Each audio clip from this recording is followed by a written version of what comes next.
Hello கனிங் channel people, இந்த வீடியோவில் நம்ம ரெண்டு முக்கியமான விஷயத்தை பார்க்க போகிறோம். ரெண்டுமே ரொம்பவே சுவாரஸ்யமான விஷயமா இருக்க போது. அது என்ன ஏது அப்படின்றத இந்த வீடியோவில் உங்களுக்கு ரொம்பவே தெளிவாக டீட்டெயில்ஸ் பண்ணிக்கிறேன். நான் பேச கேட்க ரெடியாக இருப்பேன் நம்புகிறேன். வாங்கி அவர் சால்வ் பண்ணிக்கலாம். முதல்ல ஒரு முக்கியமான விஷயம் என்ன அப்படின்னு பார்த்தீங்கன்னா, நம்மளோட பிரேம்ஜிக்கு கல்யாணம் சொல்லிட்டு இருந்த நிலையில் அவருக்கு இப்போ உண்மையாகவே கல்யாணம் தான் அப்படின்னு சொல்லி வெங்கட் பிரபு இப்போ அஃபிஷியலாக அனௌன்ஸ் பண்ணியிருக்காரு. அவர் என்ன சொல்லியிருக்காரு அப்படின்றத வாங்க பார்க்கலாம். ஃபர்ஸ்ட் ஆஃப் ஆல் அவர் வந்து என்ன சொல்லியிருக்காரு அப்படின்னு பார்த்தீங்கன்னா, அனைவருக்கும் வணக்கம்.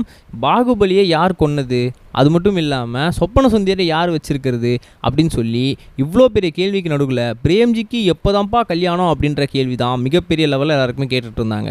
அதுக்கு பதில் வர ஜூன் 9 வரப்போகுது. ஏன் அப்படின்னு கேட்டிங்கன்னா, பிரேம்ஜி ஒரு பொண்ணை லவ் பண்ணிட்டு இருக்காரு. ஸோ அந்த பொண்ணோட ஆசீர்வாதம், அது மட்டும் இல்லாமல் அவங்க அம்மாவோட ஆசீர்வாதத்தோடு அவர் வந்து இப்போ கல்யாணம் பண்ணிக்க போகிறாரு அப்படின்ற மாதிரியும் சொல்லியிருக்காங்க.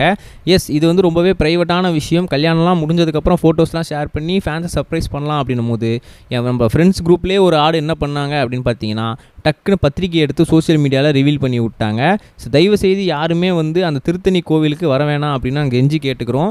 ஏன் அப்படின்னு கேட்டிங்கன்னா, இது எங்களோட சுத்த ப்ரைமஸியான எங்களோட ஃபேமிலி ரிலேட்டடான ஒரு விஷயமா இருந்துகிட்டு இருக்குது. ஸோ அங்கே நிறைய பேர் வந்து டிஸ்டர்ப் பண்ண வேணாம். அது ஒரு கோவில், அதனால் வந்து அதை தயவுசெய்து எல்லோரும் மதித்து வீட்லேயே இருந்து எங்களை ஆசீர்வாதம் பண்ண சொல்லி நாங்கள் கேட்குறோம்.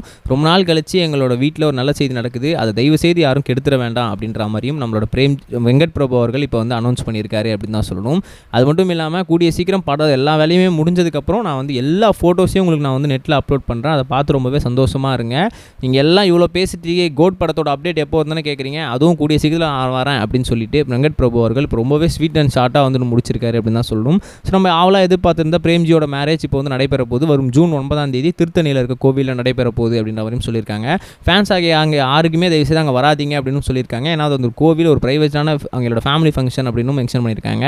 ஸோ இதை பற்றி நீங்கள் என்ன நினைக்கிறீங்க அப்படின்றத மறக்காமல் ஃபங்க்ஷன் மென்ஷன் பண்ணுங்கள்.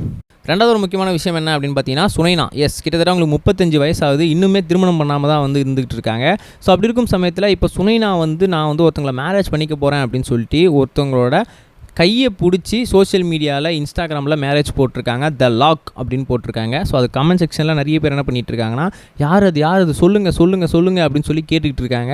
ஸோ அப்படி இருக்கும் சமயத்தில் முகத்தையாவது காட்டுங்க, பேரையாவது சொல்லுங்கள் அப்படின்னு சொல்லி நிறைய பேர் கேட்டுட்ருக்காங்க. பட் சுனைனா அதுக்கு எதுக்குமே ரிப்ளை பண்ணவே இல்லை. ஸோ கூடிய சீக்கிரம் கண்டிப்பாக அவங்க மேரேஜ் பண்ணிக்க போகிறாங்க. அந்த ஆள் யார் அப்படின்றது ரிவீல் பண்ண போகிறாங்க அப்படின்றது தான் இப்போ சோஷியல் மீடியாவில் பயங்கர வந்து ட்ரெண்டிங் டாப்பிக்காக போயிட்டுருக்கு. எப்பா சுனைனா கடைசியாக மேரேஜ் ஆக போகுதுப்பா அப்படின்னு சொல்லி ஃபேன்ஸ் எல்லாமே வந்து செம்ம சந்தோஷத்தில் இருந்துகிட்டு இருக்காங்க அப்படின்னு தான் சொல்லணும். ஏன்னா சோஷியல் மீடியா பொறுத்த வரைக்கும் வந்து நிறைய வந்து செலிபிரிட்டி பற்றி நெகட்டிவ் நியூஸ் வந்தாலுமே ஒரு பாசிட்டிவ் நியூஸ் வந்தால் கூட அது ஃபேன்ஸ் எல்லாமே நம்ம வீட்டில் நடந்த ஒரு திருவிழா மாதிரி நடந்துச்சு கொண்டாடுறாங்க. நம்ம நெக்ஸ்ட் வீடியோ சம்டா கைஸ் பை. இது வரைக்கும் கனெக்டிங் டிவிக்கு சப்ஸ்கிரைப் பண்ணனா மறக்காமல் சப்ஸ்கிரைப் பண்ணிக்கங்க. உடனடி அப்டேட்ஸ் பெறுவதற்கு நோட்டிஃபிகேஷன் பெல்லையும் கிளிக் பண்ணிக்கங்க.